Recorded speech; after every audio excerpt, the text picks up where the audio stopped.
Welcome to Loren's Adventures Out There. I'm Loren, and I'm with Castle Capes and Clones, where we discuss everything in the Disney universe.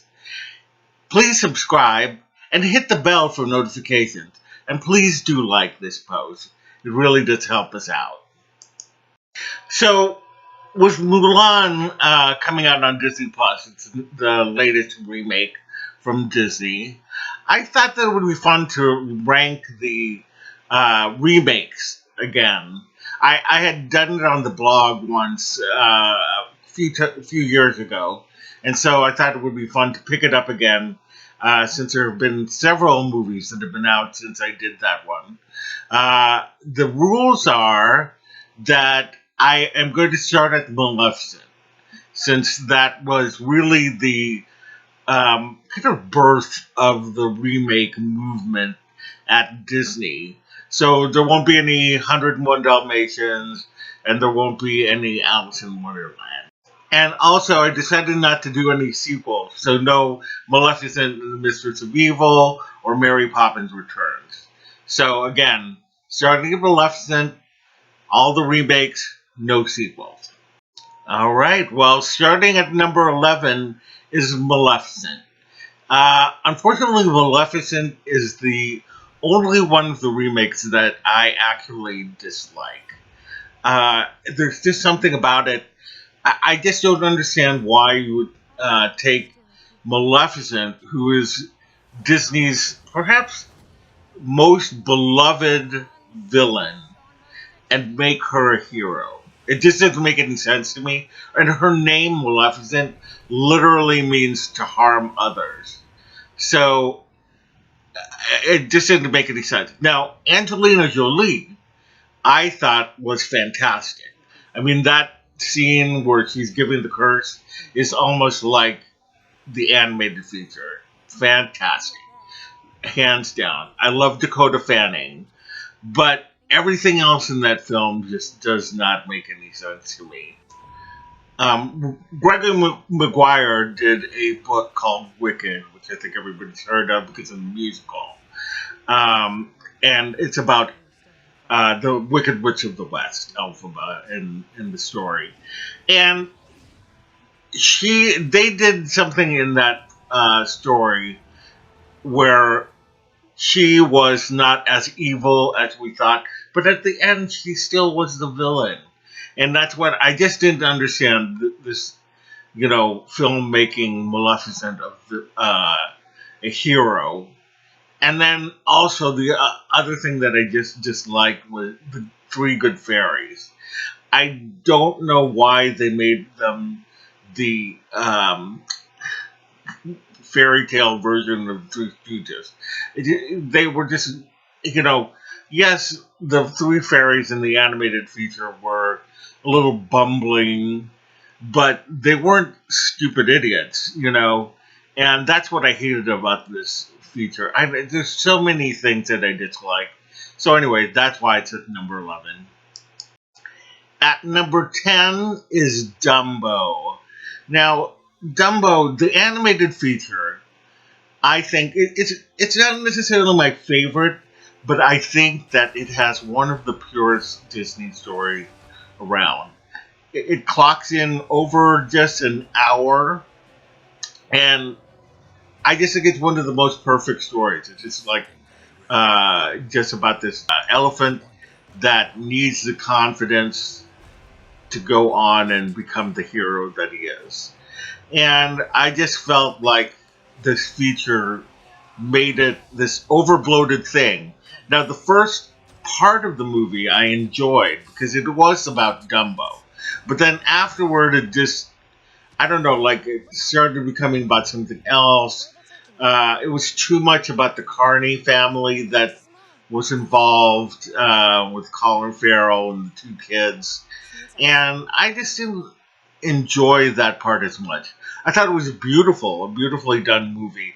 And I kind of liked how there were two different styles of Tim Burton in this movie. The beginning was very similar to Big Fish, which was another one of his circus films. And just having this kind of beautifully rounded designs this kind of light color and cotton candy skies. And then the second half of the film, which I thought was kind of cool, was that they had it was more angular, like his kind of Beetlejuicean look of the film, very angular to represent corporate America. So I thought it was a really beautiful film. And I did enjoy the film. I thought that there were parts of Dumbo that I really enjoyed, like the stuff that they tried to do that was similar to the animated feature, like the baby mine sequence, the clown fire department. I liked how they redid Pink Elephants so that it wasn't necessarily about him being drunk, but they still had the sequence in there. So I thought that there were good stuff in there, and I liked Danny DeVito as the ringmaster, and Michael Keaton as the villain. I forget the character's name, but I don't know if it was more exciting than the fact that I saw Batman and the Penguin together again for the first time. So anyway, it's a cute little film, but not one of my favorites. So it's at number 10. At number 9 is Christopher Robin. I really liked the movie, but I think that it got a little overbloated at the end. Unfortunately, I thought all the sequences with Winnie the Pooh in the Hundred Acre Woods or when he was in London were perfection. I mean, it was.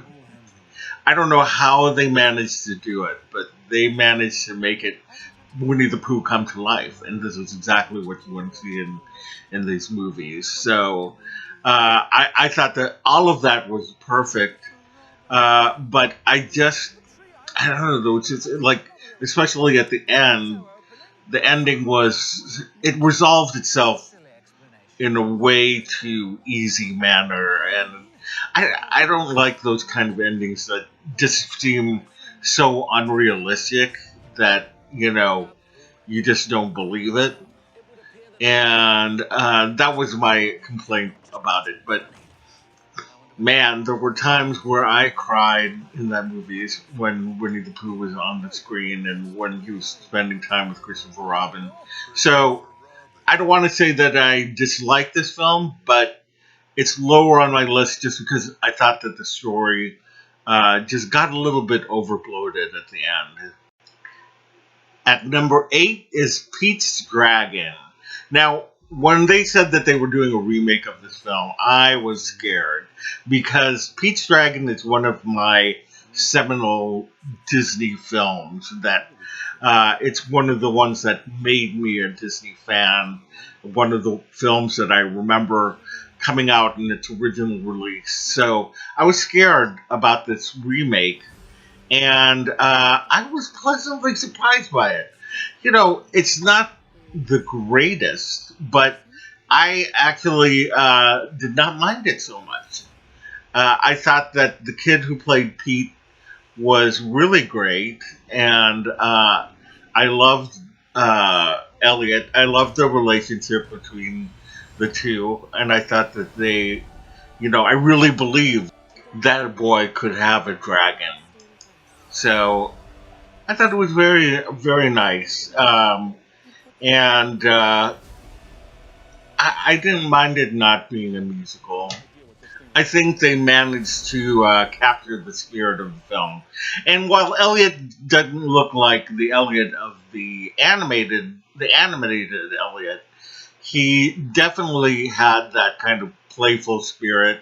And so I really appreciated that. And I really wanted a dragon when I was younger. And this movie still made me want a dragon. At number 7 is Lady and the Tramp. I didn't know what to think of this movie when I heard about it, but I was really pleasantly surprised.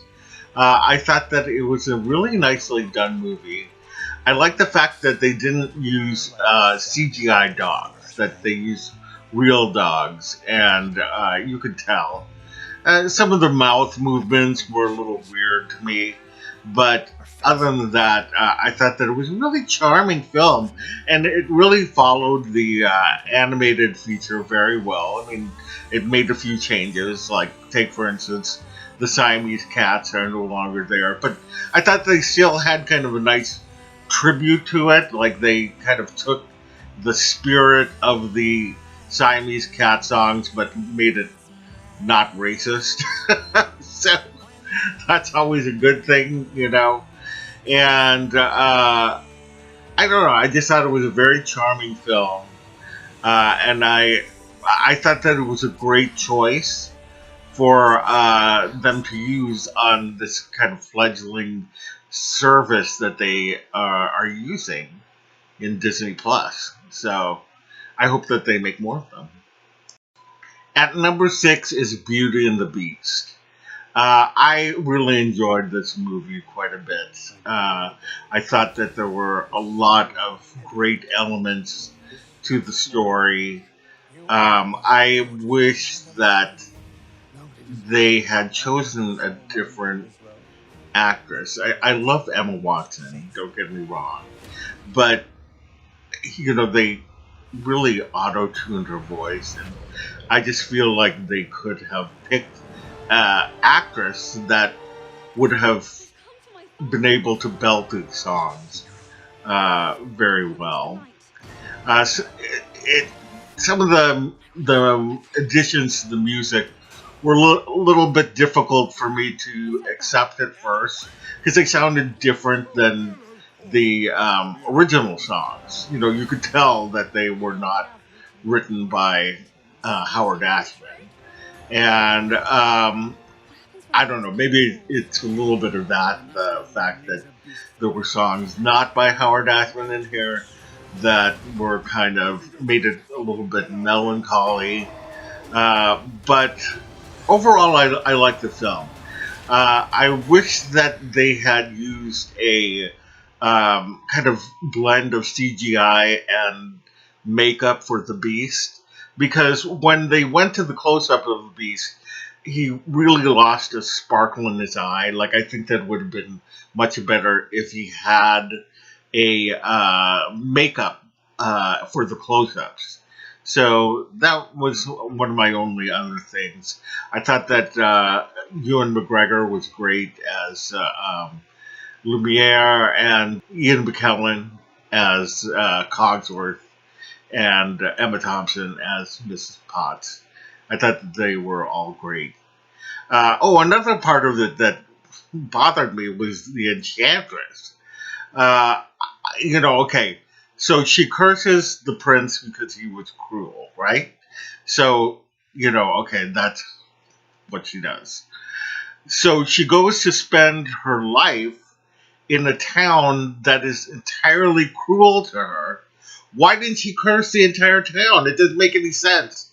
So that was another thing that just bothered me in that film was the Enchantress, and you know that's I think why it's a little bit lower in my list is because of the Enchantress. At number five is The Lion King. I just described this film as being majestic. Again, this is another one that I was a little bit iffy about. The fact that they were going to do this quote unquote live action film with of the Lion King, and I use the air quotes because it's not really a live action film. It's all CGI, but it looks wonderful.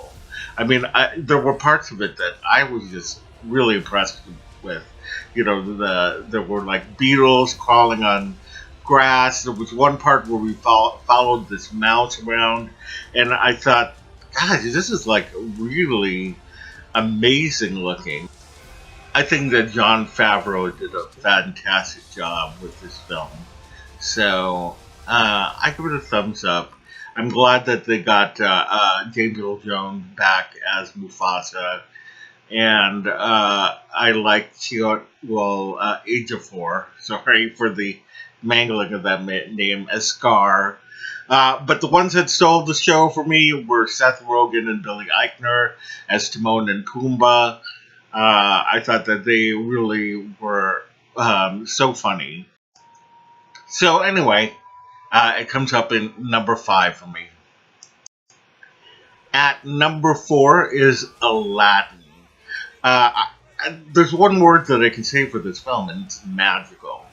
In fact, I think of all of the remakes, it is the most magical. It just had that really great fairy tale feel, and I thought that Needham Sud and Naomi Scott had great chemistry together. I thought that they popped out of the film, out of the animated film, and were so great.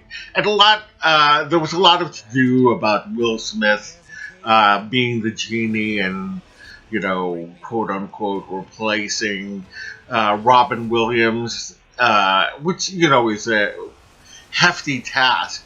And he's no Robin Williams, but he didn't try to be Robin Williams. He tried to be Will Smith, and it really worked. I thought that he did a fantastic job. The musical numbers were amazing. They really got the whimsy of Friend Like Me, the opulence of Prince Ali, and the magical romance of A Whole New World.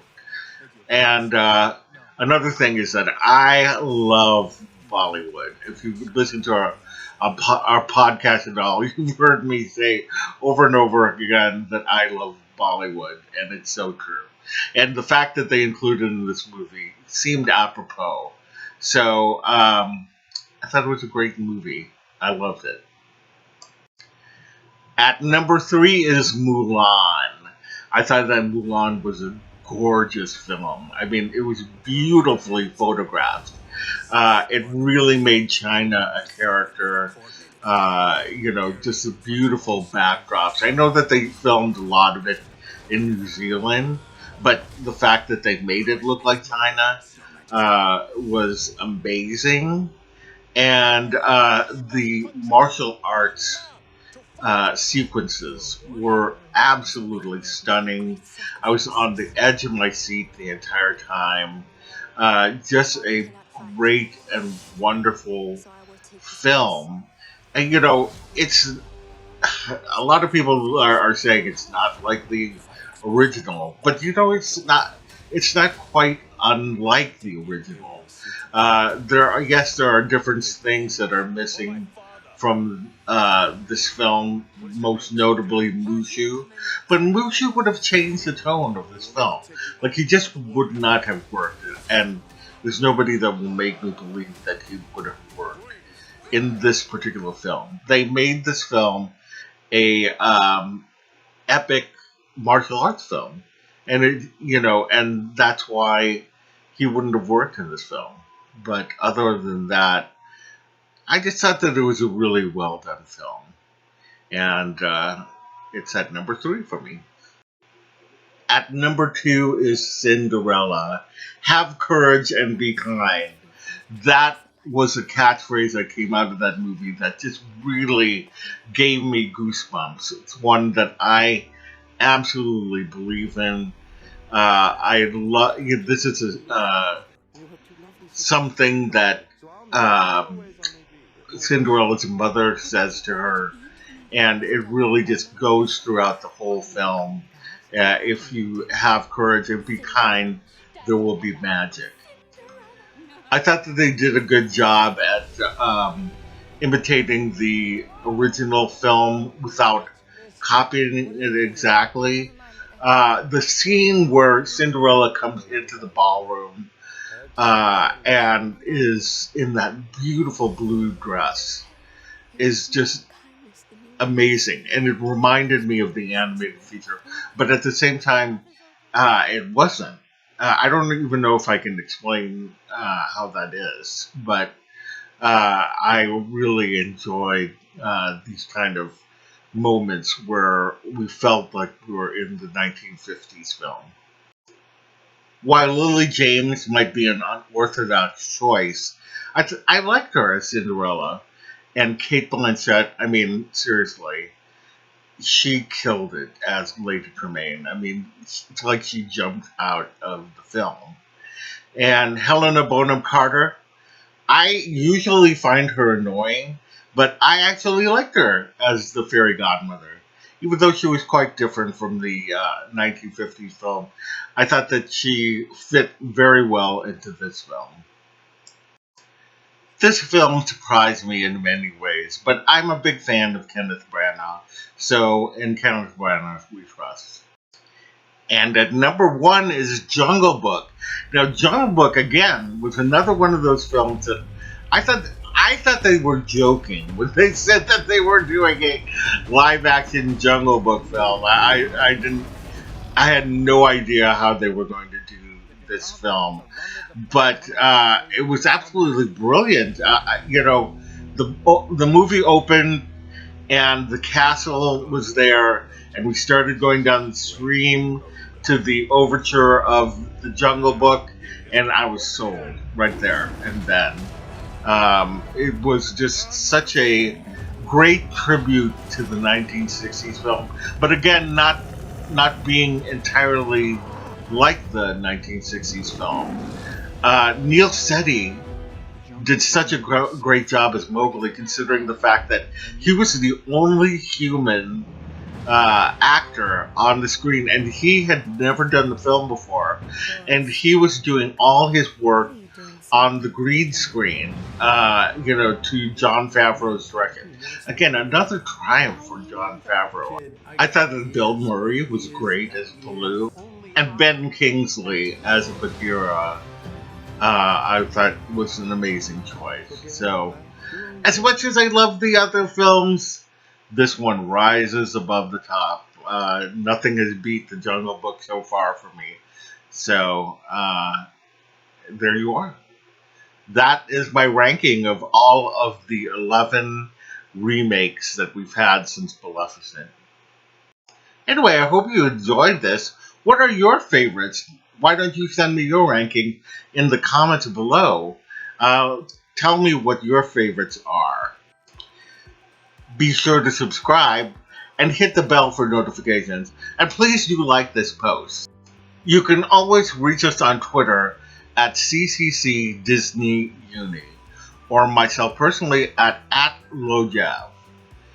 And you visit our website at www.castlescapesandclones.com. Thanks so much for joining me. See you later. Bye.